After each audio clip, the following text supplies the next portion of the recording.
steroids versus non-steroids, right? You go by the Natty King. Why haven't you taken these steroids? Since everybody else does it. I thought everyone was natty till like my first 80cc, and I get up in there. Some of these guys like 260 with abs. I'm like, this don't make any sense. I lift weights for a long time, you know. Yeah. This ain't how it goes. Now, why is it named the B team? B team's like, you have the A team, which is the best in the world. Why B team? My business partner, Craig Jones, made a career off of being number 2. Everybody wants to be number 1, but his whole thing is like, nobody's going to argue to be the second best. So nobody's argued for him, you know what I mean? What are your thoughts on Gordon Ryan as a grappler? Do you think he's ever going to grappler again? Because I know he has a very sensitive stomach, I guess what you say. Huh.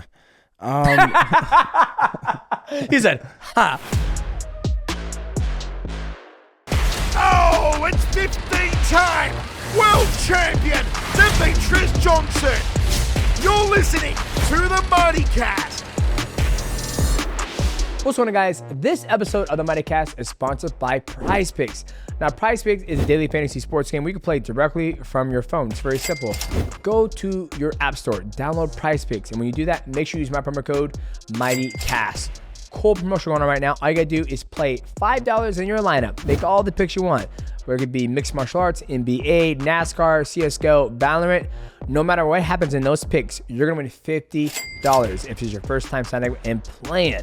Now, one of the cool things about PrizePicks is that you're not playing against millions of people around the world. You're playing against the projections. If you think this person is gonna land this many baskets this game, you go with more. If you don't think, you know, Bronny James is looking that good, you go ahead and go less. Just make sure you make the picks at the right place, which is PrizePicks.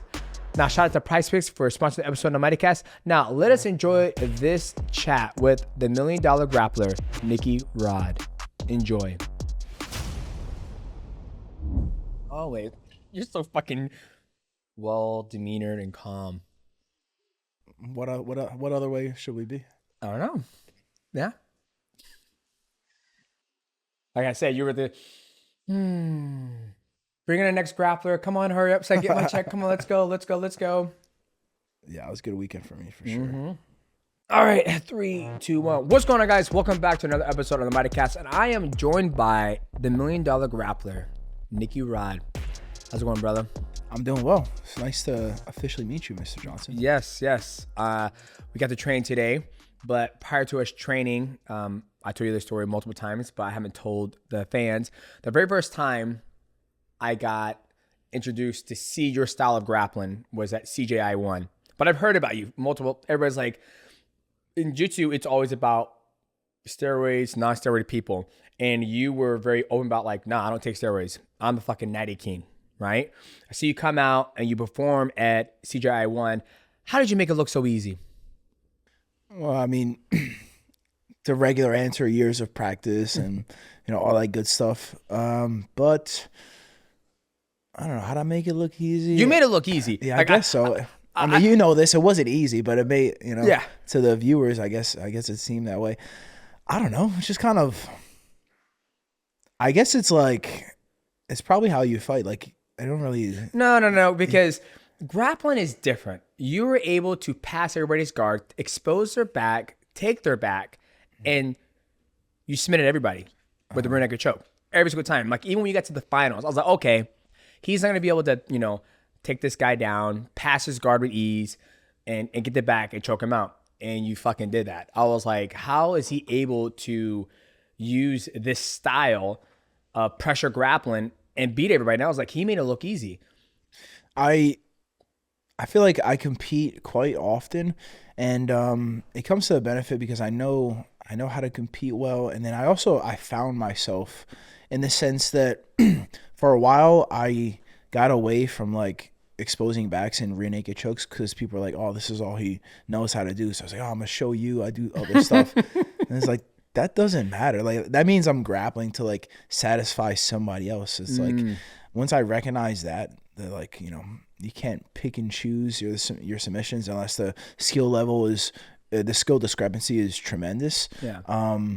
It's like back is king, man. You know, you can break these guys. Sometimes you break an arm and leg, and they eat it. They keep going. It's like you can't fight going to sleep. Yeah. Well, it's funny you mentioned that back is king, because at one point in time in my jiu-jitsu journey, I said I hated the back because I felt like I put myself in a box. But then when I was getting ready to fight Rodtang, I was like, I'm getting that fucking back because I know I'm not going to be able to knock him out, and I might not be able to, armbar him, but I know his brain needs oxygen and blood. So if I get his back and choke him out, it's perfect. And now in this jiu-jitsu journey of the gi and no gi, I don't do much no gi. Back is king because you get 4 points, you get your hooks in, and then you can, go from armbar, you can rear naked choke, you can go bow and arrow, you can do so many different things from somebody's back. But when you did it, I was like, fuck, man. And that's why when I decided to come train, I was like, I need to know how he is able to keep the back and not fall off. And you were doing it, and like just learning the little things from going from here, the gable grip, going this side and going, there's your darce, and instead of going opposite, now I have to switch my hands. And you said, you're saving a split second. And I'm like, that's all it takes sometimes is that split second. Now, when did you start training in jiu-jitsu? Because take me from the very beginning, because me and my wife were talking. She goes, what's his background? I was like, I don't know. I'm going to find out. Like, I think he started wrestling, but what was your very first sport that you did? First sport ever was, I believe it was soccer. Like maybe kindergarten, first grade. Mm-hmm. I did a little bit of everything growing up. Soccer, baseball. I don't have the attention span for it, but we tried it. I also like things like skateboarding, BMX bikes. And then as far as high school sports, I played the football, did the wrestling, did track and field. And which one did you excel? Which one did you fall like, okay, this is it? Or were you just like, I'm doing this sport right now. I'm going to do this sport. I'm going to do this sport. Was there one particular one that you just focused in on? It's like, no, this is my shit. I liked football quite a bit, but I recognized that I only liked the hitting portion. I didn't like the waiting, all the other aspects to it. The team aspect I didn't like, because when things went well, cool, but when things went wrong, everybody just kind of blamed each other. And I didn't like losing because these guys are lazy. Yeah, you know what I mean? Yeah. So that wasn't attractive to me. And then I fell in love with wrestling early on. Like, I remember my first practice, we were just learning like standard headlocks, and I was like, this is fantastic. Like, this guy doesn't want me to do this, and I'm enforcing my will against him. I must have been like maybe 12 years old when I did my first wrestling practice. And then, just kind of stuck with that. Once I hit high school, I was playing football freshman year, and then I just got like kicked off the team. And I was like, yeah, I'm not going back to that. You're like, fuck this noise. Yeah, let's wrestle. And I was just committed to it. And I was decent. But I always had the ability to become the best guy in the room. So I wasn't exposed to like really good rooms. You know what I mean? I felt like if I had more knowledge of the sport, I could have gone much better. But at the same time, I think if I was a better wrestler, maybe it would have hurt my jiu-jitsu in the sense that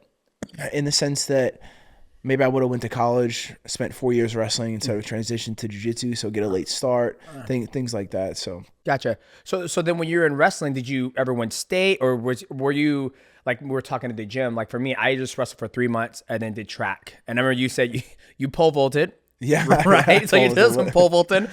Did you do like the extracurricular wrestling, like the freestyle outside of the 3 months you get at high school? So about my junior year of high school, I started wrestling all year round at a club called Seagulls Wrestling Club in South Jersey. And from there, I definitely had a lot of progress. I never really dabbled in the freestyle wrestling, just mainly collegiate, scholastic, yeah. And my goal like after college was to wrestle in college. I'm sorry, I have to go after high school was to wrestle in college. So I did 1 year Division III. It was pretty good. Maybe I was like top 12 in the country or something like that. But I was young. Like I graduated high school at 17, so I was 18 wrestling guys that were like 21, 20. So I had a lot of like growing up to do. And then after my freshman year of college, I was looking to upgrade schools, so I left that school. I was like chasing Division II maybe, and then I started some fitness modeling. I signed with Wilhelmina Models in New York City. Okay. Yeah, so that's where you got them curls, huh? Yep, for sure. For sure. Okay. So I was modeling with them for a little bit. I was making some money. I was like, I can make money not having a job. I should probably try to pursue this, you know? So I was chasing that for a little bit. And then while I was chasing the modeling thing, I picked up a job bouncing.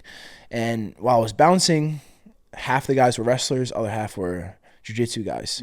So the jits guys where I was like, we choke these wrestlers out, no problem. So they kind of convinced me to go train one day. Trained with them, had really good success. Like nobody could do anything to me, and I would like take their back and not really do much either, you know. But I had a good concept just from watching fighting.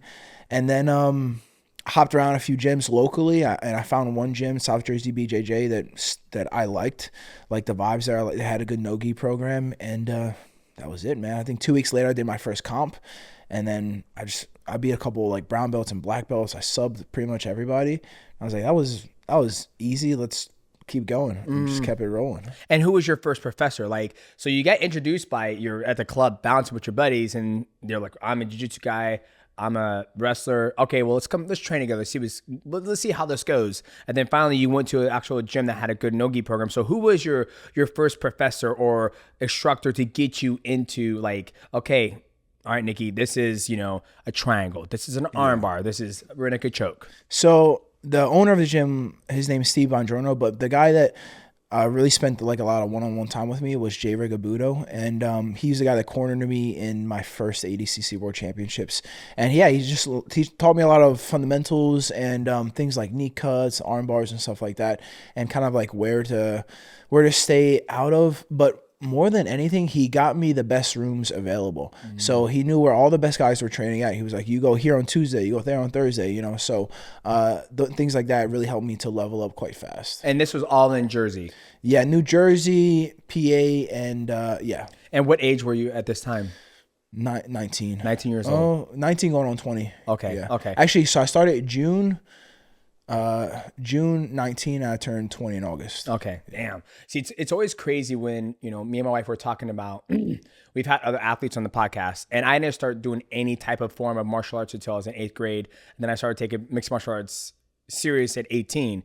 And right now you're one of the greatest grapplers in the world. The $1 Million Man, you're the first athlete that I know that's won $1 million that the check didn't bounce, right? You get the, you know, all the zeros, you 7 figures, you're like, yep, perfect. Yep. And a lot of people would have thought that you started at a very, very young age. Like, you know, you hear people like, oh, you want your kid to be a prodigy, you want him to be great, you got to sound right 5, 6 years old. And it's like, it's totally, you know, not true, right? Because you look what you've been able to accomplish. And you said you competed at ADCC and you won that. I took second twice at ADCC. Okay. Yeah, I think there's something to be said for well-rounded athletes. Yep. Sometimes I look at the best athletes like, you know, Jordan, 2-sport athlete, yep. Right? I'm pretty sure a guy like Bo Nickel played a lot of different sports growing up. So I think if you can be well-rounded athlete growing up, it takes less pressure off your ultimate goal, or maybe you don't even know your ultimate goal yet, but you develop different skill sets, and then once you figure out what you really like, you stick to it. And because you're diverse, yep. I think it helps to benefit you. Okay. And now so you're in Jersey. When do you make that transition down here to Texas, right? Me and my wife were up there, and she goes, why is he in Texas? He's from Philly. I was like, I'm about to find out, baby. I'm going to ask him. So what brought you down to Texas? Like, so you up there, you done some competition, you took ADCC second, you're competing. And then what brought you down here to Texas? Okay, so I guess the Texas journey starts during COVID, right? So pre-COVID, well, maybe with around 3 to 4 months of training jiu-jitsu, I started training under John Danaher, right? Okay. So we're DDS, Danaher Death Squad, you know, very renowned team. We're training, COVID hits, and they pretty much try to get us to stop training. I remember at one point in time, we were like hiding across the street from Henzo's in a parking lot, and John's walking up to open the doors, and the cops like intercept John, or something of that sort. To, you know, somebody must have tattletaled on him. They knew his ass was gonna work as he walks around in a fucking rash car. Right? You know where you going? Yeah, so they tried to get us to stop training, and then I think that was a turning point. Like, yeah, we got to get out of here. So we moved to Puerto Rico. Right, we had a nice gym in Puerto Rico. We trained there for maybe 8 months, almost a year, and then we recognized that, you know, Austin's like a city on the come up, and we try to catch that come up wave. So my business partner Seth had pretty much an empty jiu-jitsu gym. He was like, I could fill it with you guys if you want. So when the DDS kind of separated, our half of the guys just opened up B Team Jiu-Jitsu, kind of got it rolling, and that was about 3 years ago. Wow, and that's what brought you down here to when COVID, everything shut down. You're like, go to Puerto Rico. Okay, we're gonna move here. And right now, I always tell people, like, I just came to the jiu-jitsu scene, right? Like, my producer's like, man, what happened to that team? He's followed your career a lot longer than I have. I was like, I don't know what fucking happened if he was with John Danaher and with Gordon Ryan, all that stuff. And so he was like, make sure you ask him what happened. I was like, well, I'm gonna figure out why he got here to Texas.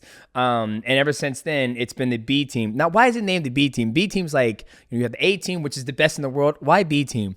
Okay, so my business partner Craig Jones made a career off of being number 2, right? So everybody wants to be number 1, but his whole thing is like, nobody's going to argue to be the second best. So, so my guy just slid in there, and nobody's argued for him. You know what I mean? So he was like, kind of took that route with the gym. It's like, it's kind of like a play on words.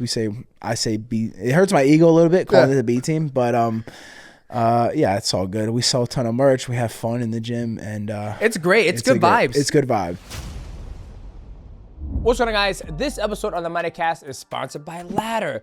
Now, Ladder is a strength training program directly on your phone. It's an amazing app. All you gotta do is go to your app store, download Ladder, and when you do that, make sure you use my promo code MightyCast. That's gonna help you save up to $10 on your first month of your strength training program. Now, the cool thing is that once you download this app, it's gonna give you a quiz to see what your goals are.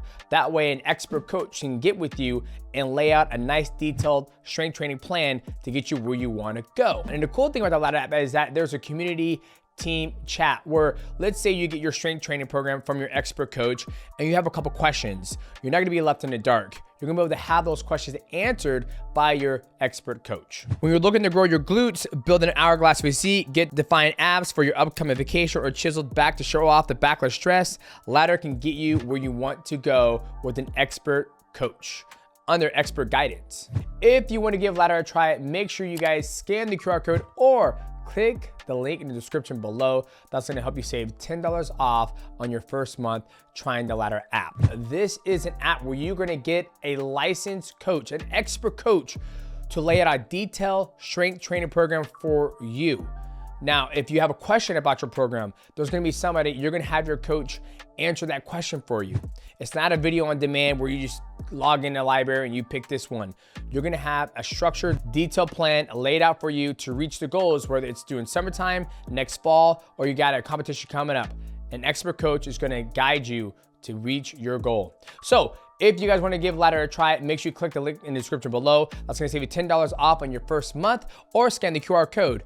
Shout out to Ladder for sponsoring this episode of the Mightycast. Now let us get back to the $1 Million Grappler, Nicky Rod.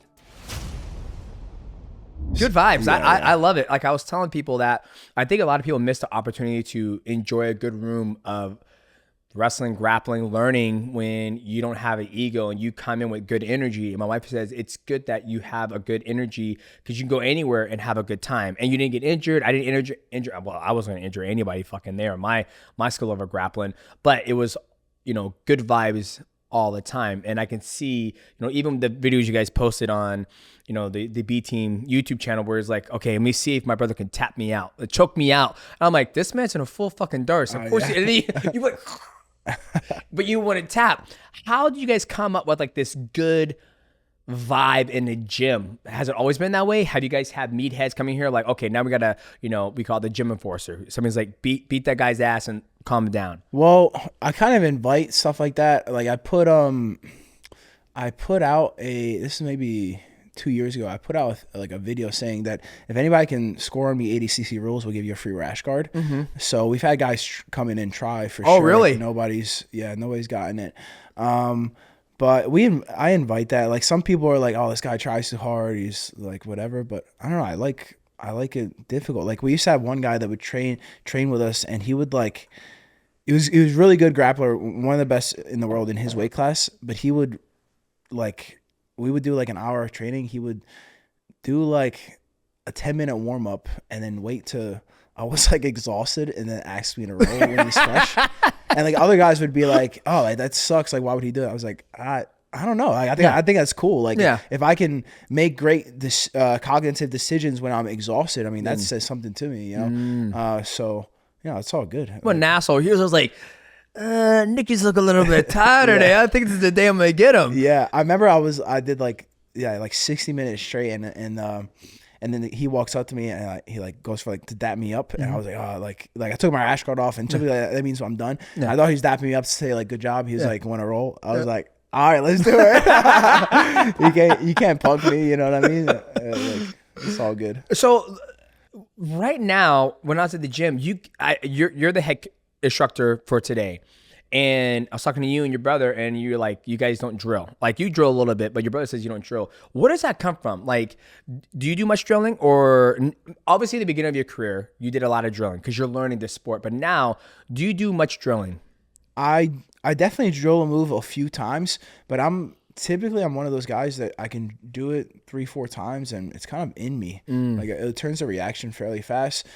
But things are like foreign, like maybe leg locks at the beginning of my career. I had to drill a lot so they can become reactions. So I think it's give and take. If it's like a technique that's in my realm, in my style, that I'll take to it fast. If it's kind of foreign, you know, I need to drill it a bit more. But my brother like almost never drills, and I think he should drill a little bit. I think it'll help him be more precise because he has a great grasp of like an outline of what he should do, but it's good to be like, oh, my knee goes exactly in this position, and here's why. If not, this is what happens. Gotcha. So how do you, because, you know, right now, I feel like you are steering your own ship. Who's Nicky Rod's coach right now? Like, who comes in and goes, all right, Nicky, let's fucking go, and they pound you, they grind you, and they're like, man, you need to get better. You need to work on this. You got a big match coming up. We got like, who is steering the ship? Because when it was for me in my career, it was Matt Hume, right? You look at, you know, Duarte, he has somebody. You look at Killer Roundtree. I know you spent some time with him. He has somebody. Who's steering the ship for Nicky Rod? Oh, good question. So, it's mainly my peers. We do have a coach come in a few times a year. His name's Coach Dima. He comes in and kind of like assesses everyone, all the professionals, and tells us what to work on. But I'm very like introspective, like or maybe it's outrospective. I have an interesting perspective. Right? Yeah. I look at myself and I see where can I fill in the gaps? Where do I need work on? And I think that's really important. I watch a ton of my rounds and see where I can just do better. And then all of my peers are fantastic grapplers. Like I know where my guys are great at. So I can ask I'll ask Nicky Ryan like front head stuff. Alex Damian Anderson like leg lock stuff. So I know who to go for these specific things. And like my style is a cumulative style, right? Yeah. So I take the best movements from all the best grapplers, I put it together, and that's me. Wow. Well, it's just crazy because it's usually when somebody's at your caliber that I see, they have somebody who kind of guides them, like keeps them on a straight and narrow. Nicky, make sure you get your sleep. Nicky, how's your weight? Hey, you getting your water in? How's your protein intake, Nicky? Like, and you're saying that, you know, you have a collective of great grapplers in the gym, but does anybody push you, or do you push yourself? Like, how do you get, because that's one of the things like my professor goes through. He's like, he runs a gym, and it's more family based. We're not like a competition team, but when he wants to compete, he's like, man, I don't have anybody who can push me in the rounds because I'm just so fucking good. And do you run into that same problem at B team? Like, you're probably I feel like there's a couple of guys there who was just as big as you, but like skill wise, like, are you able to be pushed to get yourself ready for CJI2, your next matchup, you know, against Kine and Duarte? Like, how are you able to get yourself ready, prepared for those matches? Is there a bigger dog in the room that can push you?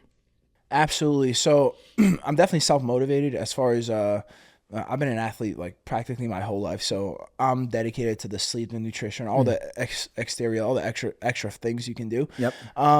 But there's something to be said for bad positions, right? If I take a decent guy, a really good guy, and I put him on my back, I put him in his most dominant positions, and then building my ability to escape those positions. I think that's an important factor that helps me to continue to evolve. So that's what I do. You know, like I have competition rounds, but I spend a lot of rounds throughout the week working in bad positions, things that I'm not the best at, and that's what helps me get better. I also do those things when I'm exhausted, so I'll get really, really tired, and then I'll be like, all right, bad position, let's go. Gotcha. How long have you been grappling for? It's been about 7 years, I believe. 7 years, that's it? I think so, yeah. You beat the motherfuckers who grapple their whole life. Yep. He's like, yep, I am. Yep. Fuck, that's crazy. And it's just, like I said, like when I saw you do CJI 1, I was like, he made it, like, obviously, you know, there's a lot of hard work that put into it, but you made it look easy. And to hear the background of like, you started in New Jersey, you made your move down to Texas, and be able to only be grappling for 7 years and to be able to accomplish what you've accomplished, it's fascinating. I feel like you're just now starting to come into, from what I've seen, you're starting to come into your own, right? Like, I feel like your brand is the biggest it's ever been. You just won $1 million. You're about to do 2 matches. I want to talk about one of the biggest things in the sport of jiu-jitsu right now that everybody talks about. Steroids versus non-steroids, right? You go by the Natty King. You never been tempted to take steroids? You're like, let's talk about that. Like, why hasn't a Natty King? I've never taken steroids because I don't fucking need them. I'm like, I could beat everybody and I don't need them. What's your stance? Like, why haven't you taken these steroids since everybody else does it? Yeah, I mean, there's a few different things. Let's start with the temptation. I've absolutely thought about it because, like, in almost every scenario, being a little bit stronger is probably a good thing, right? Yeah. And then the whole recovery aspect of it, I think that's great. I don't like the. Okay, let's start with my bodybuilding, right? Yeah. I lifted weights for, I don't know, since I started lifting weights like when I was 17, lifting like a bodybuilder, trying to get as big, as buff as possible. Yeah. I would see these guys doing steroids in the gym, and I always looked better and bigger than them. I'm like, why would I do this? I look better than you. Yeah. Right? It doesn't, not talking numbers. No, yeah, right? you're just talking about like just physique-wise, vanity-wise. Yeah, I only I lifted to look good. That's, you know what I mean? I obviously got stronger doing it, but I was like, yeah, I didn't like that aspect of it. These guys look kind of puffy, big head, acne, whatever. And then let's go to jiu-jitsu. Jiu-jitsu, I thought everybody was natty for like, until my first ADCC. Same, don't worry. Even though I'm not in this sport, I thought everybody was all natural. My buddy's like, nah, dog, you motherfuckers. Yeah, I thought everyone was natty to like my first ADCC, and I get up in there. Some of these guys like 260 with abs. I'm like, this don't make any sense. I lift weights for a long time, you know. This ain't how it goes. But and then you would see these guys that would like blow up, peak for competition, and then like a couple weeks later they'd lose like 30 pounds. It's like, all right, I definitely didn't like that aspect. And then I understood, why I didn't do it early on as well. I had no money. Yeah. Right? Until my first ADCC, I was living at my mom's house. I was driving up to New York every day to train. So that wasn't even like, I couldn't even afford that at all. And then all the health issues that I hear about some of these people having, that was unattractive to me. But who knows, maybe in the future, if I'm trying to grapple when I'm like late 30s or early 40s, try and be high level, maybe I need it, maybe not. I don't know. But I think you'd be fine, because I think my personal opinion on it is that I think everybody's built differently genetically, but I feel, and some scientist goes, no, dumbass, that's not how it works. But I feel if you have been training since 18 years old, you live a healthy lifestyle, you don't do hardcore drugs like cocaine and shit that's gonna, really mess up your body, and you train and eat good your whole entire career, I don't see why your body would stop producing testosterone. Obviously, you would have to take more rest days to get your body back up and going, but me being 38, I feel great, strong, genetically. I've never got my numbers tested. I don't feel like I need to. I still get it up when I need to. So I don't see a reason why for me to take steroids. And I feel like for you, if you've been diligent about lifting weights, eating good, sleeping good, training hard, I'm assuming we'll talk about injuries if you've ever had any. I don't feel like you would have to, where I feel like those guys who want that extra edge, they like, I want that extra edge. He's doing it, I'm going to do it. yeah, I do think that it's like I think it's like a mental crutch as well, guys that do steroids, because they feel like they need that to win. Right? Like me, I don't need anything. I just show up and I do the thing, and I'm consistent. Every day I look like this, I feel like this. Yeah. I get after it. But these guys, they need to take this substance in order to become this thing where I am that thing all the time. Yeah. You know what I mean? Do you think it should be legal in jiu-jitsu, or do you think like it should not be, it should be banned? I think we should all be drug tested. It should be absolutely illegal. Just because it is a combat sport, and like in a position, let's talk leg locks, in a position where this guy goes to a straight ankle, maybe it's too high up on the calf and you shouldn't be able to do it. Maybe he breaks your leg now because he's got an extra 40 pounds of muscle that he didn't get from lifting weights. He got from injecting, doing trend and sitting on the couch, you know? So like, that's the thing too. Like guys, like some guys for sure, you lift weights and you get bigger, but some guys will just take steroids and get bigger by not lifting. Yeah. That's what the science says. It goes, anybody, you know, who takes steroids and just sits there, your body is going to produce just muscle. And then if you're actually training and lifting and take steroids and you're recovering more, you're going to put on that muscle that you wouldn't be able to put on if you did it natural. So I think it said something like, if you were to lift weights, you probably put on, maybe you did everything right, slept right, and your genetics are, let's just say, you know, average, you should put on maybe 2 to 3 pounds a year, if that. That's if you did everything fucking perfect. 8 hours of sleep, you're getting your calories in, you're getting your protein, 2 pounds. And then the person who just takes trend, sits on the couch, he'll gain 10 pounds like nothing. In like a week. Week. Crazy, yeah. Yeah, it's amazing. But then it comes with the risk, you know, high blood pressure, they're red all the time. It's like, there's risk, you know, but yeah, I don't know. I like the way I feel every day, and I also wouldn't like to be like more agitated. Yeah, you know, like I hear rumors that it makes you more angry or whatever. Like, I don't want to be more angry. Yeah, you know, I like being in control of my emotions. You know, not letting anything get under my skin. You know. Yeah. What's going on, guys? This episode of the Mightycast is sponsored by VIIA Hemp. Now, VIIA Hemp is a premium hemp company that has amazing products from the spectrum of flower and gummies. Right here, this is the flow state. It has 20 milligrams of CBD, 6 milligrams of CBG, B12, alpha, GPC, and lion's mane. So when I have a full day of work and I'm interviewing all these guests around the world, I like to pop one of these bad boys in to keep your boy in a flow state and sharpen my game. Look no further, check out VIIA Hemp. Check the link in the description below to see if VIIA Hemp is a good choice for you. And make sure you use my promo code MIGHTY. That's gonna help you save on your complete order. Well, I feel like the reason why they allow steroids in the sport of jiu-jitsu is just because, you know, one, there's no money to test everybody, right? Because it is expensive. Like when we were in the UFC N1 championship, you know, USADA would come in, they'll test everybody, and it was expensive. I remember Dana White was talking about how expensive it was. And then two, there's no money to be made in jiu-jitsu, right? And that's another reason I was like, well, there's no money to be made, so we ain't got money to test, we ain't got money, nobody's making money, so fuck it, just let everybody do it. And I don't see why they don't make a division where it's like, all right, y'all want to do steroids, go in a steroid pool. If you want to do it, do it. If you want to do clean, go in this pool. And for some reason, I don't see why they haven't been able to do that yet. And maybe it's because there's just no money in both pools. And like, fuck it, just put all those guys together and let's see who the best wins. Yeah, I definitely see what you're saying. But I want to give myself credit because it's pretty amazing that I'm able to do these things to these guys that not only been training jiu-jitsu much longer than me, but are also, a lot of them are on steroids. It's like, doesn't happen that often. You know what I mean?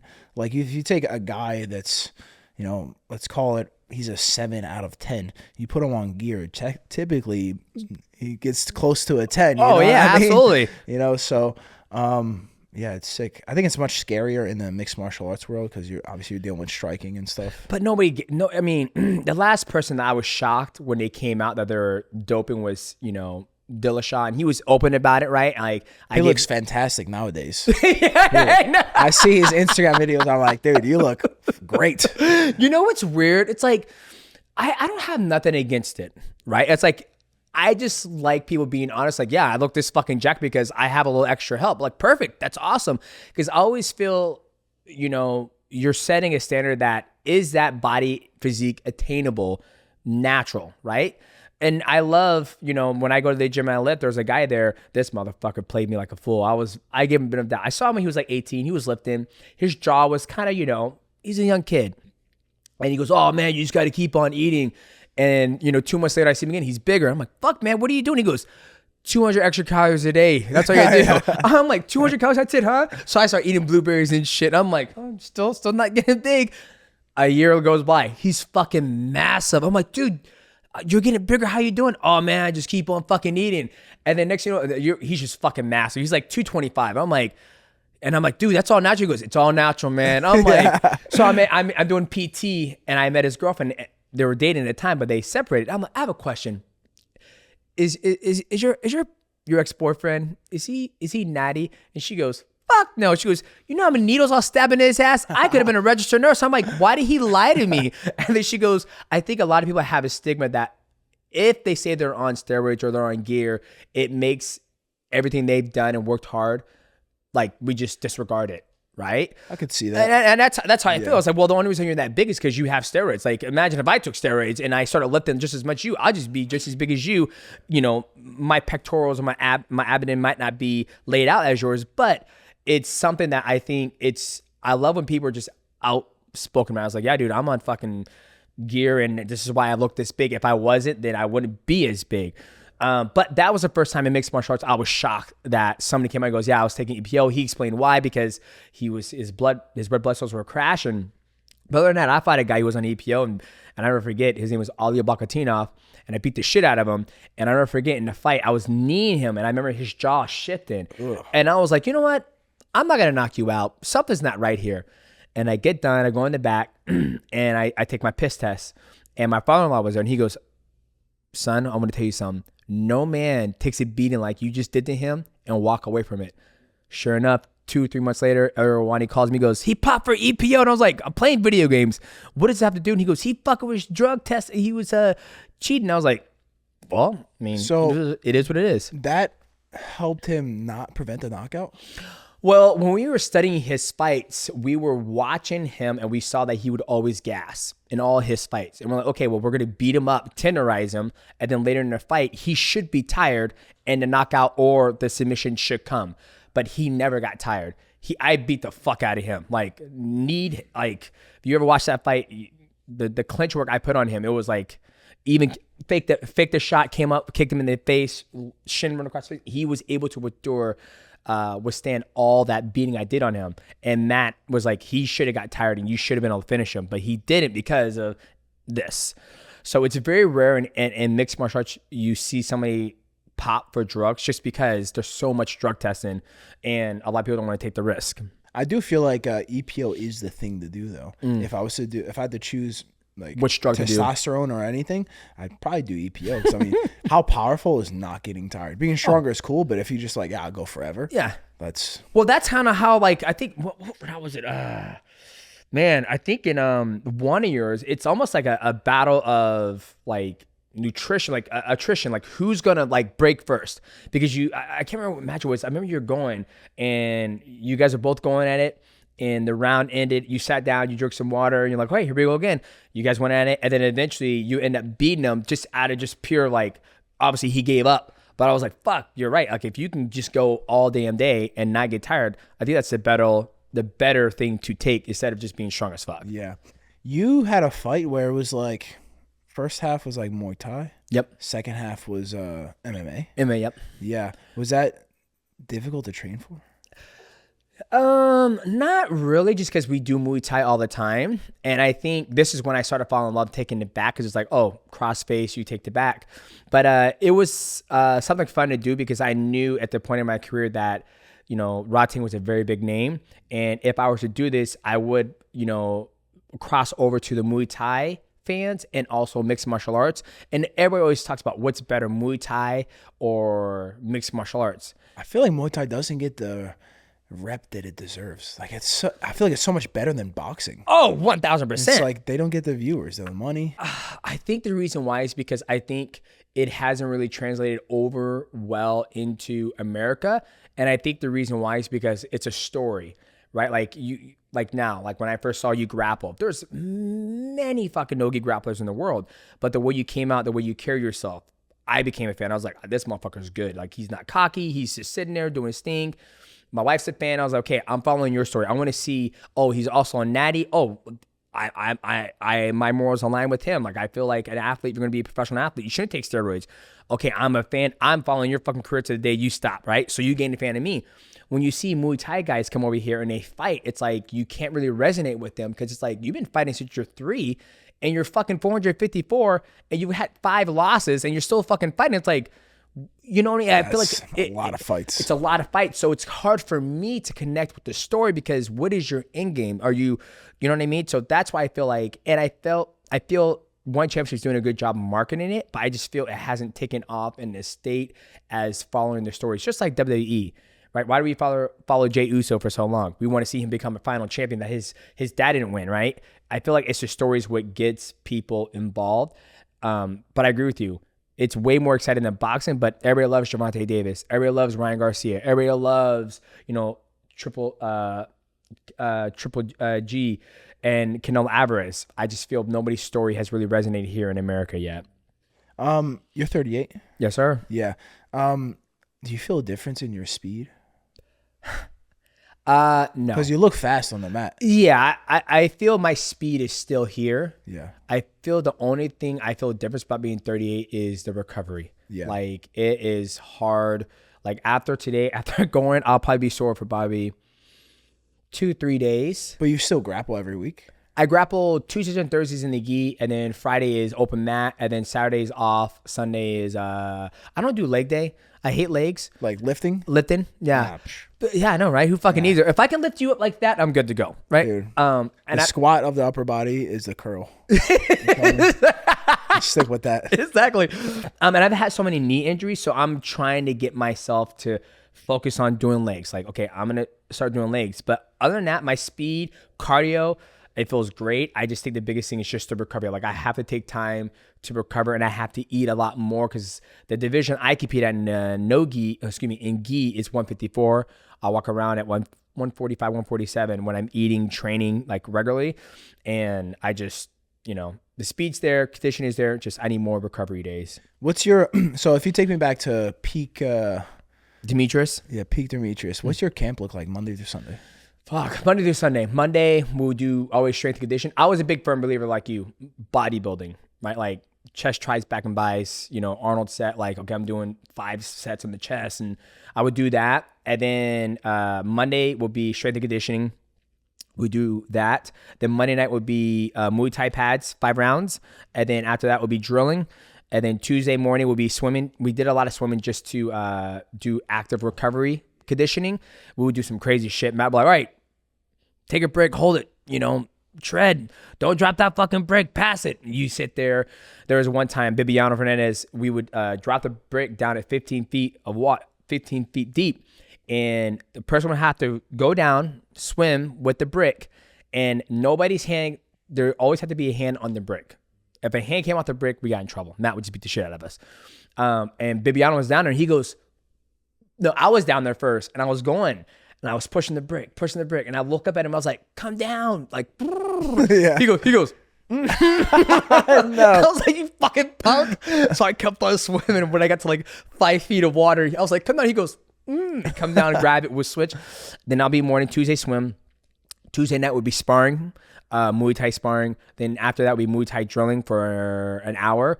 Then Wednesday morning would be, Wednesday night would be just jiu-jitsu grappling, just pure grappling, no-gi. Then Thursday would be same thing. It would be strength and conditioning in the morning. No, what would be Thursday? Thursday was either grappling or fight-specific stuff. And then Thursday night would be off. Friday morning would be strength and conditioning again. Friday night, paddle work, MMA drilling.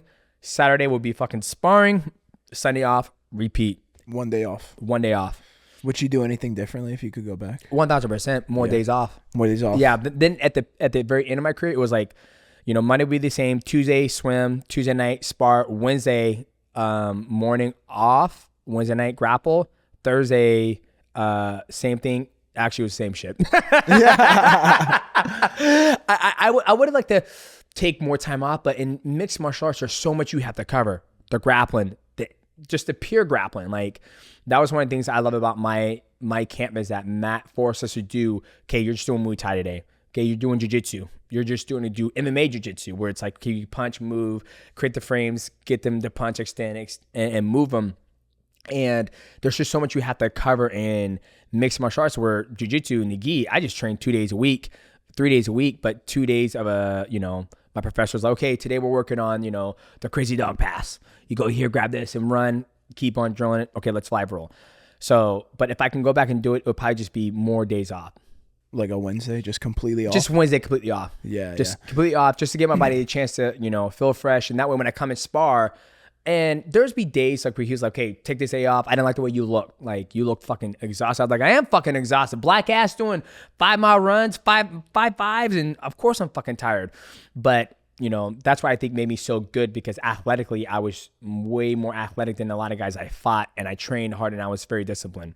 Yeah, that's interesting, because I was talking to a few of the Penn State guys. They kind of say that they take like 2 days off a week, and I'm like, that's pretty wild, because I feel like most of the wrestling community is like, we're gonna go every day. Hard. Well, what about you? What are you doing for? You're getting ready to compete. What is your training schedule like? Yeah, I pretty much do the same stuff all year long. Like for me, it's just it's one jiu-jitsu, one lifting session every day besides Sunday. I've been taking Sunday off in the past year for recovery. And I think that one day it has been pretty good. Before I wasn't a believer in that, like especially training on the John. He's like, every day we get after it. And I'm like, I don't know if that's the best. Especially I'm pretty fucking tired today. I don't know. Especially being the Natty King. I think if you're on the other spectrum, you can do that. You know what I mean? But one day off a week has been phenomenal for me, as far as like mentally, like looking forward to it, and like just give me a one day where I could just hang out with the family and train, and like maybe even just like watch some tape and stuff. That's great. But my schedule all year long is the same. The only difference is that I turn up the intensity, and I specify my rounds more. So like when I'm training for competition, a few days a week, maybe 2 to 3 days a week, I have competition day where I'm going to simulate the exact time, the exact style on which I'm going to approach this specific match in. And then the other days are I'll be grappling specific rounds to benefit that specific opponent you're going to be fighting. Yeah, the specific opponent. And then I also try not to go too intensely on those specific round days. So I have a time to recover for competition day. And then pre-competition, a few days out, I look to like really take it easy, just so my body's like, why aren't we scrapping? Like I want to scrap, you know what I mean? Looking forward to it. It's a hard thing to do, because your body is an amazing specimen, because it gets used to routine, right? A creature of habit. It's like if you're always doing banging rounds, you go in there, it's like, why are we even here, Nicky? Like, are we going to fucking fight today, or you might as well just go home? Like, and do you ever, like, I battle that. Like, do you ever battle that where it's like, should I even be training right now? Or are you able to mentally and connect with your body as like, hey, we're here just to go through the simulation of what could potentially happen in the grappling match? Yeah, I think it just took me to mature a little bit, to be like, listen, this is the best way to do it. Be recovered, do the specific rounds. Absolutely, like if you can scrap, like, you shouldn't always scrap. It's a hard pill to swallow. But I like to study a lot of the best athletes in all sports, and they all say the same thing. It's like proper recovery, obviously be consistent, and look at yourself. What do you got to work on? So I'm all about that. What does Nicky have to work on? What does Nicky Rod have to get better at? Everything. I mean, I could have better takedowns, better defense, better offense, just as a whole. You know what I mean? You want to talk about it, huh? I mean, previously I was submitted like via leg locks, a heel hook specifically, but then I took a few months and really specified my leg lock training, and then I had the opportunity to see that same person that submitted me, and I broke his foot in competition, and then had his back and was like, about to choke him out, and then the bell rang. But you're like, not this time, motherfucker. Yeah, right. But so I've had tremendous progress, and then that was previously my weakness, but I believe it's one of my strengths nowadays, and yeah, I just love it, man. I love every aspect of it. I'm very well rounded, and I'm proud of that. Yeah, I feel like when it comes to Nogi, it's all about the footlocks and the entanglement, right? Why is it such a big thing that I feel if you don't like for me, that's what's kept me away from no-gi, because my leg lock game, I haven't taken the time to actually, okay, take my leg. Where is it back? No. Like, why is it such a hard thing to learn? I think it's foreign for the wrestlers and for the scramblers. It's foreign because it's something natural, being like, oh, he has my foot. Like instinctively, you're like, you always want to walk. Like if this guy could potentially take your ability to walk away. That's really difficult to deal with. And then I think that's where people go wrong. A lot of people just look to avoid it instead of drilling and training it, so they don't know where they're safe or where they're bad. And a lot of times when you're inexperienced in leg locks, you could hurt yourself by turning the wrong way. So I think that's like the first heel hook I ever did in competition was against like a retired MMA fighter, and I put him in a heel hook and he just spun to get out but the wrong direction and like tore his own knee apart. And it was like, I didn't even get to apply the heel hook. He just spun himself out.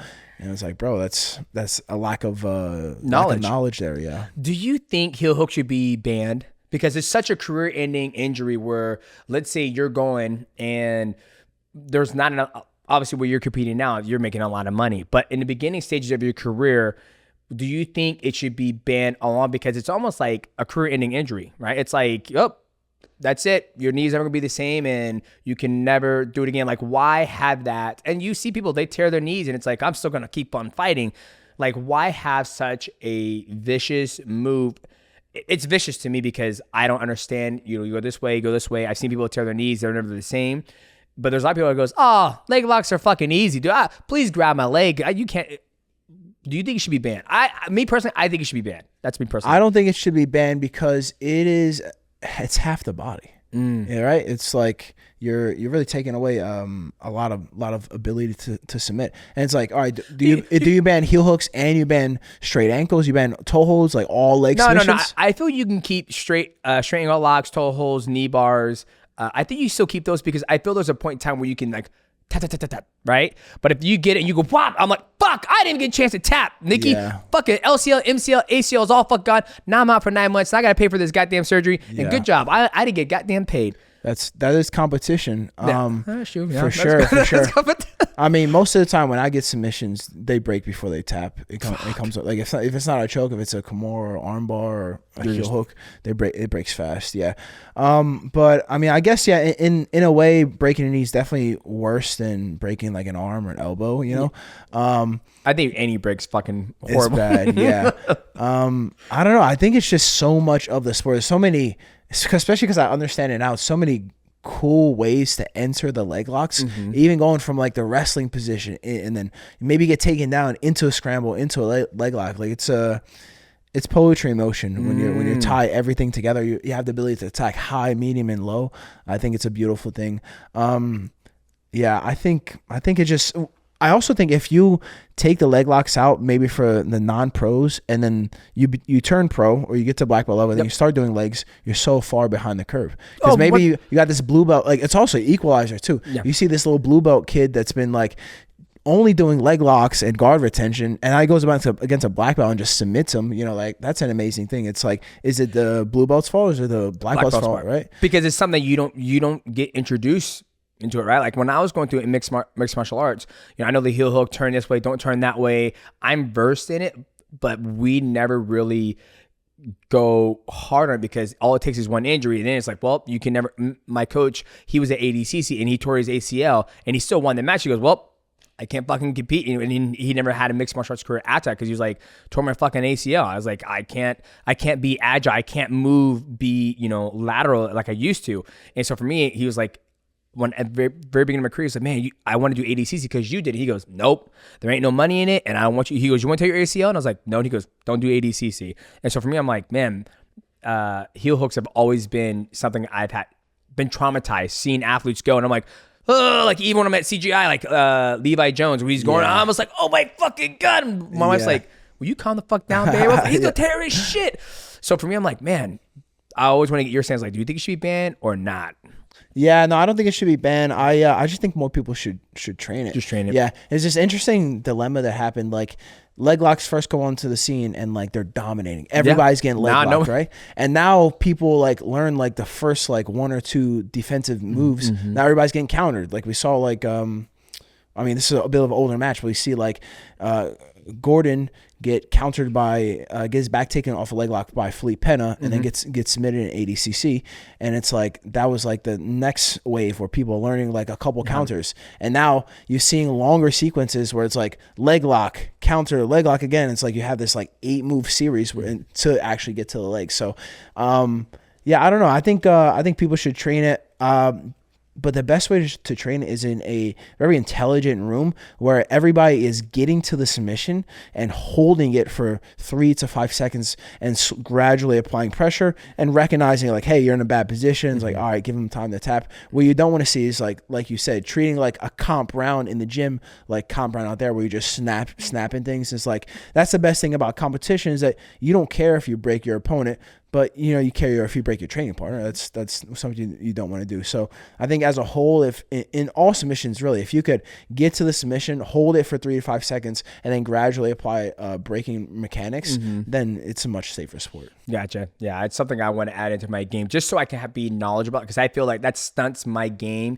Because once somebody grabs my leg, I'm like, like, do I want to walk tomorrow? Do I want to? And I've had injuries, my LCL, MCL. I've torn them from kicking somebody and they grab it and I whip away and I'm like, oh, it just blew in the fight. And so now you're like hurting yourself. I hurt myself. Yeah. Just because like when I was trying to strengthen my legs and, you know, I was trying to do, the body triangle. I was like, dude, my knees are going to pop. Like, really? And then the physical therapist, she goes, you are an explosive athlete. She goes, look at like you're fast twitch. It's everything's fast because your sport is, you know, from you done for 18 years is driving from your feet and just turning, twerking, just fast work. She goes, when I look at, from her opinion, she goes, when I look at a lot of jiu-jitsu guys, they're long and they're limber and they can know how to move. And I don't see them tearing their knee because I feel like they've done it for so long that their knees and their elasticity in their ligaments are just, they can take it essentially. Yeah, I would say you could definitely stretch your body into being able to get like a body triangle.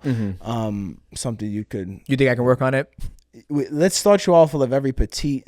So like you need a smaller waist. You're right. You need a smaller opponent, like a Musumeci. You could probably body triangle him. Yeah, I can probably body triangle if I get his back and start working it. And you know, I can body triangle small children, right? Yeah. But someone who's 154.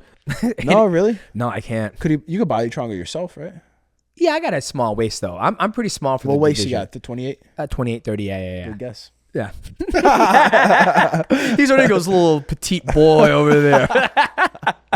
Good waist. This one thing I always wanted to ask you: why don't you play Nogi? There's no money in it. No money in it. Yeah, I knew that early on. I only did jiu-jitsu so I could get paid. I mean, I loved it. You know, of course, it was great fun. Yeah. I think if I was doing anything, I'd want to be training jiu-jitsu. Yeah, you know? I'm sure if your modeling career would have taken off even more, they're like, yeah. Tommy Hilfiger, we want you on, Vogue magazine. You're like, well, sorry, jiu-jitsu, fuck that. You're like, like, yeah, I'm sure that's in my future. Oh, okay. Yeah, I mean, who knows? Yeah, I'm still pretty. We'll see how it goes. Yeah. But yeah, I mean, when I started jiu-jitsu, I recognized Jay Rod actually told me like these are the guys that making money. It was all Nogi guys. I was like, well, let's take this thing off. Yeah, you know what I mean. So you started in Nogi. You started from a wrestling background. You guys, so I showed up. First jiu-jitsu session was on a Wednesday. It was a no-gi day. Yep. And then I just started showing up to the gi class in the no-gi. People would take their gi off, roll with me. Gotcha. And, I did a couple gi sessions, but the second I started competing, I started like 2 weeks in, I did a comp. And it was like, yeah, like no-gi's the way. Let's do it. It was very natural to me with the wrestling. They couldn't hold on to me, slow me down. It's like, that's how it is. Let's do it. Do you think you ever go into the gi? Because you see a lot of guys like Diego Patau, Kennedy Malfacini. There's a lot of guys who go back and forth. Like they'll do the IBJJF. They just, what was a recent competition they just had? Not Pans, Europeans. You see some of the guys, they'll compete there. And next thing you know, they're doing who's number one. Then they're getting ready for Pans. And then they'll go back into the Nogi. They go back and forth. Yeah.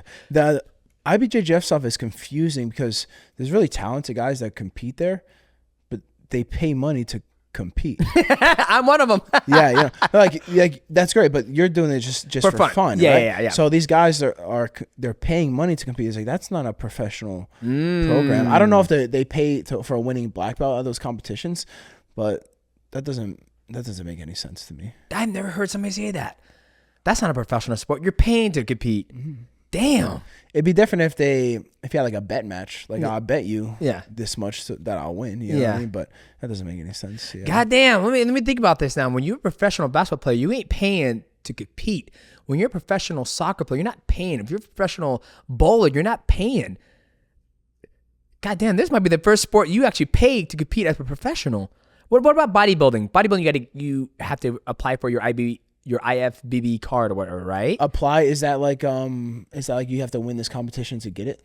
Yeah, I think so. So you're not really. Oh, it's like the trials, ADCC trials. Yeah, and then you're into the world championship. But you have to pay for ADCC trials, right? For trials, yeah. But are you considered a pro at ADCC?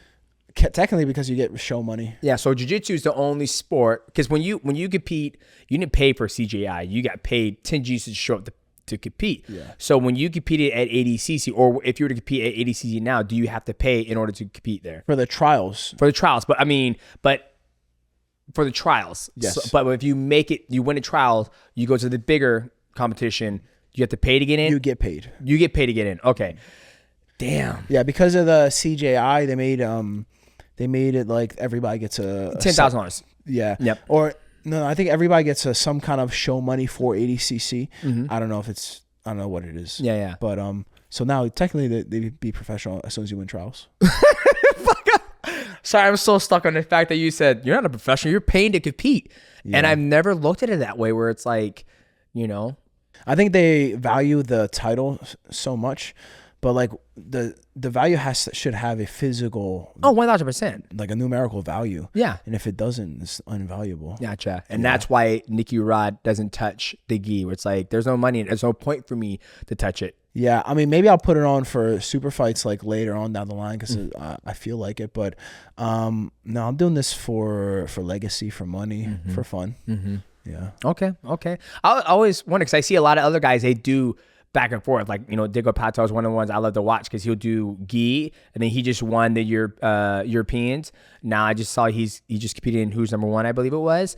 And then I'm sure he's going to do Pan Am's. I think he's trying to get the Grand Slam and win all of them. I think it devalues them. If they get maybe they get 15,000 or 20,000 to show up for like a WNO, which I don't know any exact numbers. I'm just spitballing. Maybe get 20K to show up for WNO, and then Flow Grappling sees them compete at Pan Am's, and they're like, "Oh, this guy paid $100." Yep. And they're like, "You're not worth anything because you just did 3 matches paying to compete when we paid you for 1 match." So I was like, "Yeah, you're right." No, it's you're in that mindset of a business standpoint. Oh, absolutely. I mean, you see how many cameras we got? B teams like 20 cameras. Yeah. Business dog. Yeah. No, it's smart because I think that's what a lot of people might miss in the jiu-jitsu community, where it's like, no, this is a business. Like, if I'm going to compete and I'm bringing the eyeballs and I'm winning, you're going to fucking pay me. Like, I don't need to do the titles. What we're talking about at the gym, it's not, titles don't pay bills. It's winning fights. Money pays the bills, right? Because, I was talking to a couple of professional athletes that retired. He goes, even though I've done all this stuff, them fucking bills continue to come. They never stop coming. And when you said that, like, that doesn't sound right. You're a professional athlete and you're paying to compete. I've never looked at it that way. Granted, I'm doing it for fun, but that is just an eye-opening thing that I think a lot of athletes could learn from. It's like, dude, and it's devaluing them, which it does make sense. It's like, well, I just won this and I paid to do that. I got maybe 10,000. Then Who's Number One might pay me like, well, you just did that for 10. We'll pay you 5. It's a very interesting business standpoint come from jiu-jitsu because for me, I always felt jiu-jitsu athletes should be paid very, very well. Whether you compete, you win Europeans, you win this, you should at least get like 30 or 40 G's, right? They're making that money. Like the organization is making more than enough. Exactly, right? Where it's like, nah, like you gotta, like you said, what's the point? Like, what's the point? Like you won pants. This guy just won fucking Who's Number this and got 100K, right? I feel like, why don't you think it's that way? Why don't you think people or the athletes are striving to push the sport? Obviously, Craig Jones is doing a good job what he's doing, but why don't you think the athletes push the sport to do that? Where it's like, no, man, like if I'm going to be Pan Am's champion as an adult professional, there should be 100K on fucking line. Like if this is supposed to be the most prestigious, one of the most prestigious, competitions, why isn't the payout better? That's a good question. I feel like maybe people are so prideful that they don't want to like join together and be like, let's make some money, or yeah, I don't know. I just can't. I feel like it's more. I feel like it's more in the gi, because I feel like no-gi guys kind of understand that, like, if you win IBJJF Black Belt Worlds, it's like it's not as valuable as winning like ADCC trials. Yeah, you know what I mean. So I think they kind of understand that, but in the gi, I think they're stuck on prestige. I think they're like, oh, this is a prestige, so like we'll pay to compete, and I don't think that stuff matters. I think, like, can you cut me a fat check if I win this competition? I think the IBJJF does like Grand Slam, or not Grand Slams, does some Grand Prix or something like that here and there, which is like, those are professional competitions. So that's different. But like for the standard stuff, like if you're like a top 10 guy and you're going to pay to go do Pan Ams, it's like, I don't think that's a good idea. Yeah, I never looked at it that way. It's fascinating. What's your thoughts on the process of why is gi? My wife, we're driving home, she goes, I'm a fan of no-gi now. She goes, I've always loved no-gi, and just watching these guys at B Team train, I fuck with Let's go. no-gi. And I was like, damn, babe, all the competition, I'm about to compete. You ain't gonna, obviously she loves when I compete, but why do you think no-gi is more exciting than gi? Like, when I watch gi, I understand what's going on. I understand how hard it is to break the grip and then move and pass the lapel and worry about the squid guard, worm guard, but everybody loves watching no-gi. Why do you think that is? I think it's a few different aspects. It's faster pace. I think that's intriguing. You can see more of the body.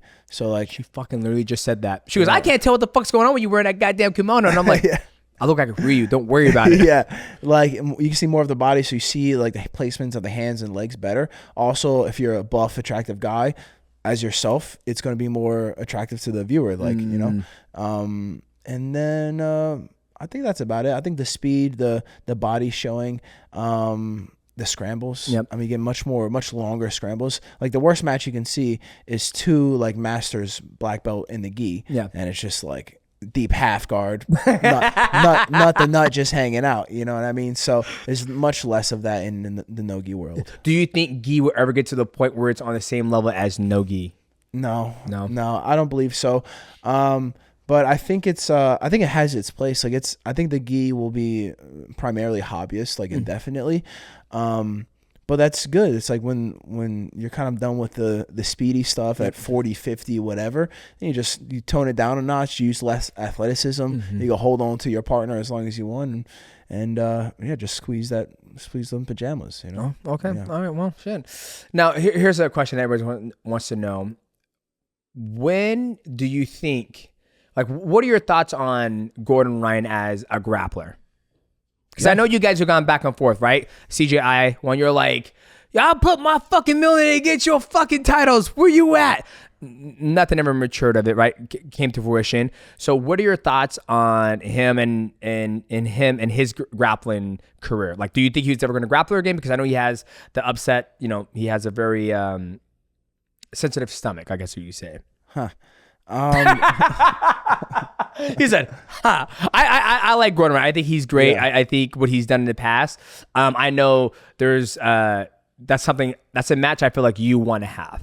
Yeah, I'd love to compete against him. Last time we competed, I was training for like 3.5 years. It's been almost 7 now, like 6 or 7. So much more knowledgeable. I was a brown belt, black belt nowadays. I mean, as far as his grappling ability, really, really good, really talented grappler, extremely knowledgeable. I don't know. It'd be nice to compete against him again. What makes his grappling good? Like, from your standpoint, when you sit back and you look at somebody, right? Like, people ask me, okay, what makes John Jones so good? I'm like, okay, well, he's very intelligent. He has long arms. He's very athletic. He's able to dictate where the fight goes. And he has a great he has like the kicking range, the clinch range, the wrestling range, everything is covered. He has no weakness or deficiencies. If he had a deficiency, I think it's going to be when he meets somebody who's just as athletic as he is and skillful, I think. And obviously he's 38 now, so this is where he would potentially lose. So when you look at Gordon Ryan, what makes him a good grappler? He is great technique. And he's precise. I think above everything, he's a sniper as far as when to do things, right? Like if he's let's take his wrestling for instance. If he's looking to foot sweep, he doesn't waste any energy. You know, he's really good. He's great at pacing, great at forcing the opponent to grapple at his own pace, never too high, never too low. Like I said previously, very precise, great technique, and he has ability when he's on top to apply pressure the entire time. I think that's a very dominant style of grappling, a very great power to have. Is the moment, like a lot of these guys you see on top and they're on the outside and they're inside exploding and then they're back to the outside. It's like the entire time when he's on top of somebody, they're carrying his weight. I think that's extremely beneficial. And then typically if somebody's beneath him, like the best chance of getting out is like going to the legs to escape or to leg lock, and then like he's too good of a leg locker for them to leg lock. So he's well rounded. He's got some holes here and there, but he's good. Gotcha. Now I hope that match happens. I would love to see the Natty King versus the Juice King, like just to see, because he's open about it, right? He goes, you want to be the best athlete you want, you got to do steroids. I'm like, I fucking disagree. I got 15 world title fights. I haven't touched one fucking drug, right? So that's a big factor, man. Like if you can just like put on 40 pounds of muscle whenever and then go grapple, and it's like, yeah, I don't know, it's not healthy. Can't be. I'm not a doctor, but what are your thoughts on Mikey Musumeci? Lots of pasta, right? Yeah. No meat, not much meat. Interesting guard. I think he has. Have you grappled him before? No, I haven't. He hasn't been tested much. You know, that's the only factor. Like he didn't do ADCC, he didn't do this CJI super fight. He won recently at one championship against a guy they previously lost to. And I think that was the last time he's like really been tested. So I think Mikey's really good, really talented. A bit one-dimensional when it comes to mainly guard retention and leg locks. But that's not to say that's a bad thing, because he's so good at it. He's so great at leg locking that he can, like, a lot of times guys go for a few leg lock attacks and they're tired. He can attack the legs for the entire match, 15 minutes if need be, and doesn't seem to get fatigued by it and continue to have great pressure mechanics throughout the longevity of the match. So a really good grappler, but I'd really like to see him get tested against. The problem is that he's so tiny. There's not a lot of guys that size. Yeah, you know, and it's like, I don't know. There's a lot of good guys like are slightly heavier than him that would that I'd really like to see him go against. Well, I feel like you're massive. Thank you. Your brother's massive. Like when I saw him, I was like, oh my fucking God. How can there's such a big difference? And my wife goes, they can't be from the same parents. I was like, I think they are, babe. I think I was like, there's a couple of runts in the family. You know, I'm a runt in but I've had my mom has had 4 different men in her life, so we've come from every different father. But I believe you guys are from the same mom, same dad, right? Yep, same mom, same dad. And so, you know, she was like, it's crazy how genetics go. Was he ever upset that you were bigger than him? He hasn't told me that, but maybe. Yeah, I mean, I was the firstborn, so I think most of my mom gave me most of the good stuff that she had. You know what I mean? Obviously, I get a lot from my dad, but she really put some oomph giving birth to me, so I appreciate it. So yeah, Jay's a little bit smaller, but he's not small. He's big. He's fucking big too. He's like 190. He's just not 6'3". He's like I don't know, 5'11", something like that, 5'10". But I keep telling him that he should try to get to 205, 210. You think he'd get there? I think he can if he's never like really lifted weights. Like Yeah, he looks as good as he does, and he like barely touched any weights. So I think if he dedicate himself to a few years of like bulking and try to just get a little fat and then cut the fat out, I think he'd be good, man. Because he's like the smallest guy in his weight class, and he took second at ADCC World Championship. So I'm like, bro, you put some size on, like even 5 pounds of muscle over a few years, like you'll probably still get the newbie gains because it hasn't really lifted that much. You know? So I keep trying to convince him to do that, get a little bit bigger, but yeah, I mean. I like being big. It's cool. Yeah. What's the dynamic like of you coaching your brother, and like when he competes, are you in his corner like, come on, man, let's go? Or you guys kind of do your own thing? Like you guys obviously support each other because you're family members, but when you compete, is he like, all right, come on, Nick, let's do it? Or you're like, come on, Jay, come on, Jay Rod, let's go. Yeah, we're definitely in each other's corners, rooting each other on. And it's good because we understand each other's games. So, you know, I'm able to look at him during his match and see like what he should be doing, what he's missing, and just give him a good opinion, good second idea. And yeah, it's a good dynamic for sure. Okay. Yeah, we definitely push each other. I feel like if we were closer in age, it'd be even more competitive. Or maybe even closer in size. So I'm kind of happy there's a big weight difference. Yeah, because we would fight, like when we grapple, he tries to kill me every time, and I'm big enough that I just kind of like I just lay on top of him whenever I want, you know. Yeah. So yeah, I'm happy I'm a little bit bigger than him. All right, couple of questions. Do your siblings martial arts at all? No, I'm the only one.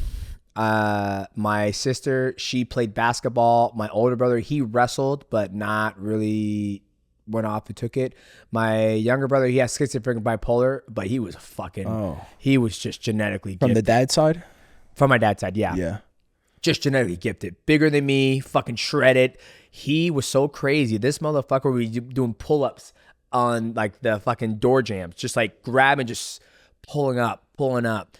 And he never really tapped into his athletic ability growing up because obviously he got sick, but I was the only one out of the family that really pursued. And I think it's because I was so small that it was like kind of like my avenue to do something. But no, man, like I'm the runt of the family besides my sister. I saw a clip somewhere that you had a phone call recently with your father. Oh, yeah. Just like only one. Yeah. So that story, I met him growing up. I grew up with my mom. She was deaf. Never met my father. Never seen her. She was deaf? She was deaf. Oh, really? Yeah, I didn't know she was deaf until I met my sister. Like when I was in middle school, I met my sister. And growing up, you know, when you're being raised, you don't know any different. Your mom says when you talk to somebody, you look them in the eye and you don't cover your lips. And if you're taking a shit, you need the toilet paper. Mom! And she was like, you need something, baby? You're in a tub. Bum, bum, bum. You would beat and she would feel vibrations. And a song would come on, California Love, California, Tupac come on. She goes, I'm like, how you know? She would know what the song is because of the beat. And she would go to the club and dance. And man, what's the name of this song? Oh, she would make the reference. And even when she's talking on the phone would like have a weird vibration. When you hold it to your ear, she would feel the vibration. So my sister comes to visit for the very first time.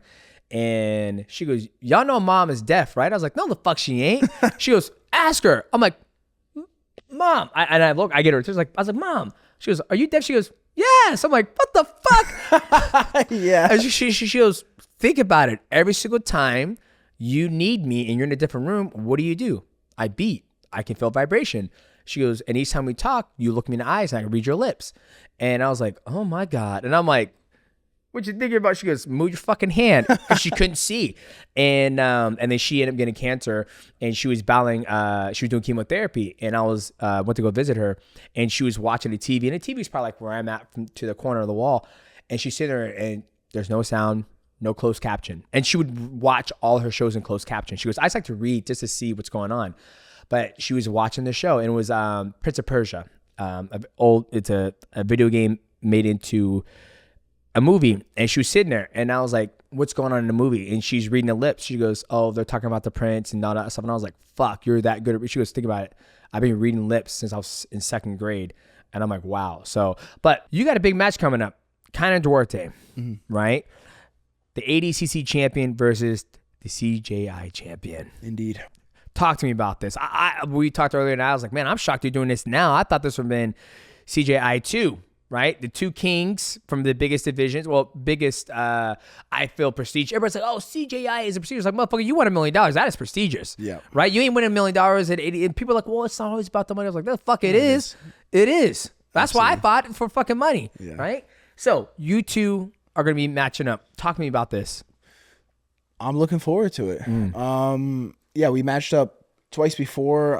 Once when I was a blue belt at ADCC World Championship Finals. So he's beat you before? Twice, yeah. Twice? Yep. He beat me ADCC Finals in 2019. I was a blue belt. And then, like, literally 2 weeks after that, we had a match signed before even the World Championships. And he submitted me via heel hook then. And, yeah, that was it. I mean, then fast forward, like, 6 years later, here we are. I haven't seen him since. So I feel like you're coming after everybody who's beat you. For sure. The guy who beat you with the heel hook, you come back, you beat him, you submit him, you took his back, right? I didn't win that match, but it was very, very close. You didn't win that match? No. Oh, gotcha. Yeah. You're going to get him. You get the opportunity to get him again. I get him. And then you fight him twice. He beat you twice. And now you're coming back to get him. Yep. It's a level of just knowledge that I've gained over the years. You know, like, imagine, train jiu-jitsu for a year and a half and then you're going against the absolute best guys in the world. Yeah, you're going to get fucking cooked. Yeah, so once I had somebody that could handle my like athleticism at that and my lack of technique, it was hard to deal with. Like ADCC finals, he took my back and I ended up escaping like later on in the match, and like by then I lost by points, but I had good moments. Like I passed his guard for like a second or so, and I didn't even know how to pass guard. It just kind of happened, and yeah, I'm just excited, man. I love competing. It's the best part about the sport. Boom, that's what I love. All right, Nicky Rod, this is your opportunity to let people know where they can find you, how they can support you. I'm always been a fan ever since I've seen you compete at CJI 1. This is an opportunity to let the fans know how they can watch you compete and what they can look out for. Absolutely. You guys can check me out on Instagram at NickyRod247. In addition, subscribe to the B Team Jiu-Jitsu YouTube channel. We have the best jiu-jitsu content in the world. We sell a ton of merch. You can shop B Team merch. I'm partnered with Fuel Hunt as well, American-made gear. You know what I mean? Stay fly, stay fresh. You can check out my instructionals, link in bio, in my Instagram page. And that's it. Have a nice day. All right, boys. Well, I hope you guys enjoyed this episode of the Mightycast with the $1 Million Grappler. I'm glad that check did not bounce, and you seem to be a happy man. Appreciate you taking the time to come on the show, man. Appreciate you. Make sure you guys like, subscribe, and also hit the bell to know when we go live. Make sure you check out B Team. Go support this man as he's going to be doing some back-to-back grappling matches. And we will see you guys at the next episode of the Mightycast. Boom. What's going on, guys? Welcome back to another episode of the Mightycast. And we're about to do the Mighty Recap with my good man, Nick Pappas, who's joining us on the recap. He's the co-producer. Michael is in Thailand still with some lady boys. But we just got done talking to Nicky Rod, the $1 million grappler. Man, oh man, what a calm, chill aura about the guy. He's only been grappling for 7 years, and he's being some of the best grapplers in the world. Just won CJI. He's going to compete back-to-back. He's going to be taking on kind of Duarte on, one of the biggest grappling promotions. You have the ADCC champion taking on the CJI champion. That's just going to be fucking dope. And to get the opportunity to train with him and see how B Team rolls. And from my background, you always have somebody who's a bigger dog in a room that oversees everything, right? Okay, hey, you gotta get better at doing this. Hey, you gotta get better at doing this. But for him and his brothers and all the peers around him, they almost have like a collaborative, table where they bring the food and they all work together. And it's okay, put me in this position, put me in this position. It's kind of fascinating to see he's able to do that. Let's find him right there. Nicky Rod coming back. Spicy jerky, beef chips, carne jerky. You can take one home for yourself. It's 24 grams of serving. Crack this open and see what this man's got. Let me see. It smells good. Smells different than the other jerky you have. Oh, okay. Oh. That's good stuff. Oh, I fucks with it. Comes with a little He got this from Gordon. No,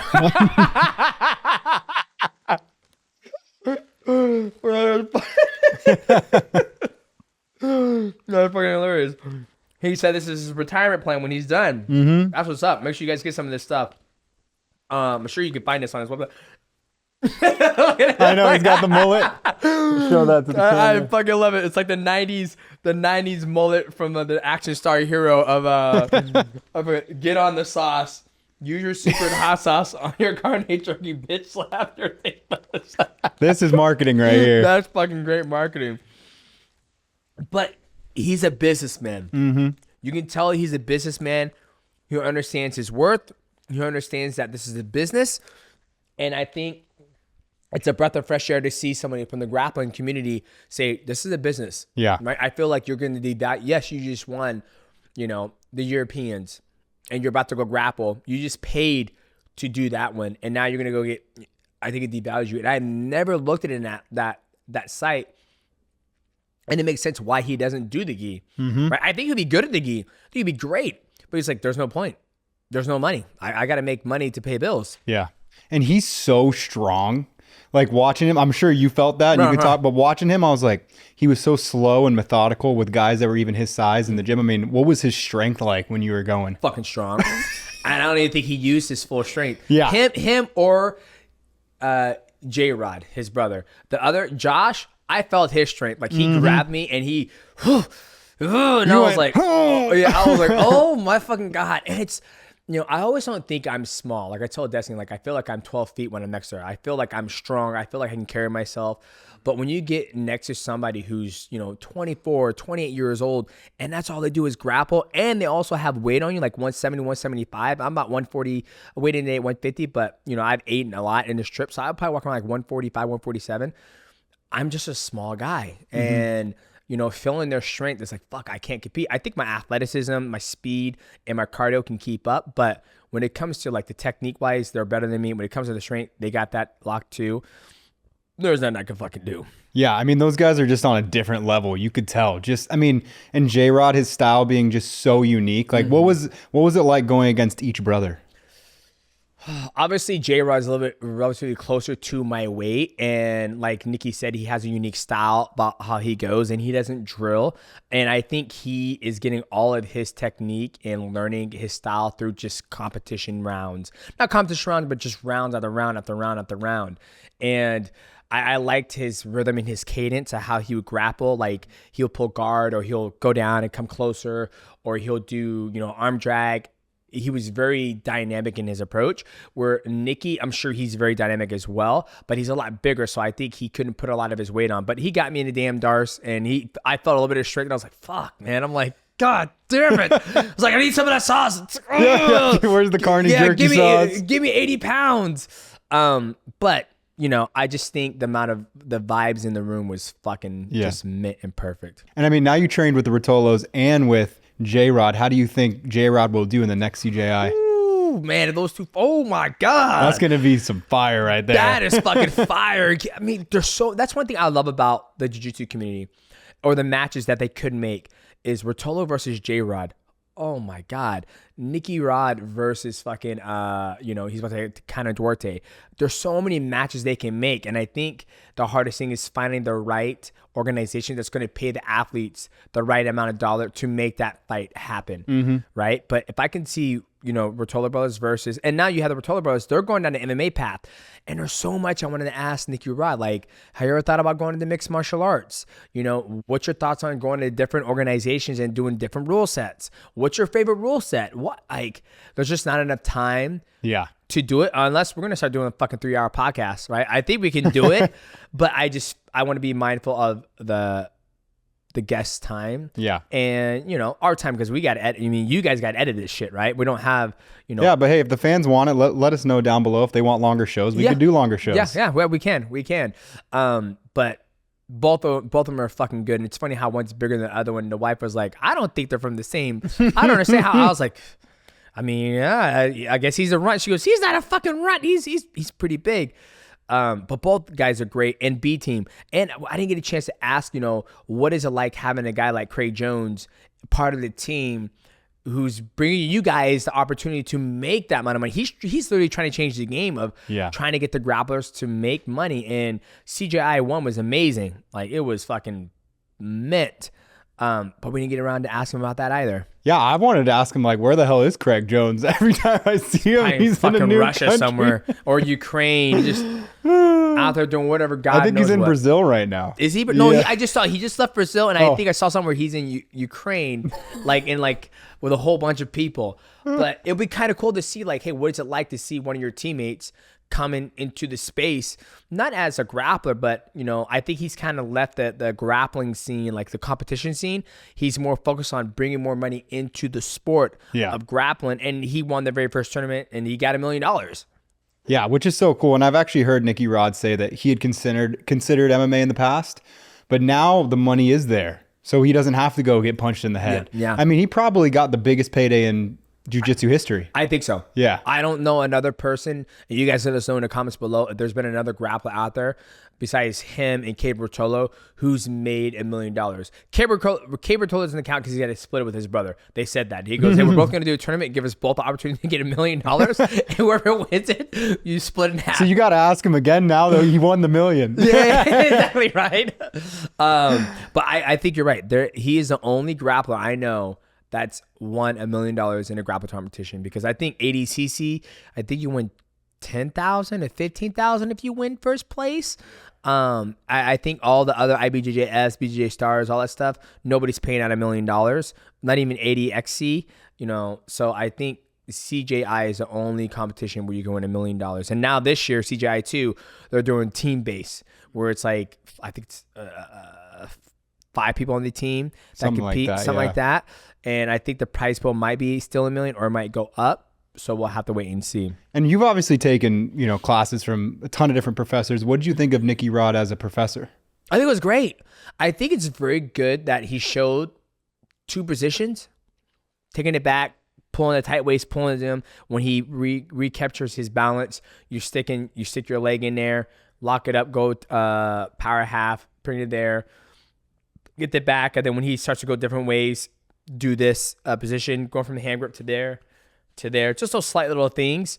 I enjoyed them. Like, I wish I could have more time grappling with those guys just to learn so much more from them. Yeah, it was cool. You could honestly see the Danaher influence a little bit too, where it's very calm, step by step by step. And I like a lot, sometimes professors won't walk around the room. He was walking around to every single group, making sure everyone was doing this, doing that. And there was that little fix with the grip that helped you a ton. I mean, he was a really, really good coach, which was so interesting to see for someone at his age. Yes. Right? At 28. Yeah. Yeah. Like I said before, usually you have somebody who's in the room that's a head dog, like higher than him. Granted, this is the day that he's teaching, but usually I feel like you have to have somebody in the room who's better than you to get the rounds that you need to push yourself. Because even in my whole entire mixed martial arts career, even though I was better than most of my peers around me, there was always Matt Hume who beat me up. Where for him, he doesn't really have that. They all have good rounds, but he doesn't have that big dog in a room. I wonder if it's Craig when he's here. That would be an interesting question to ask him. Yeah, I know, right? How that matchup is. Yeah, because they're about the same size.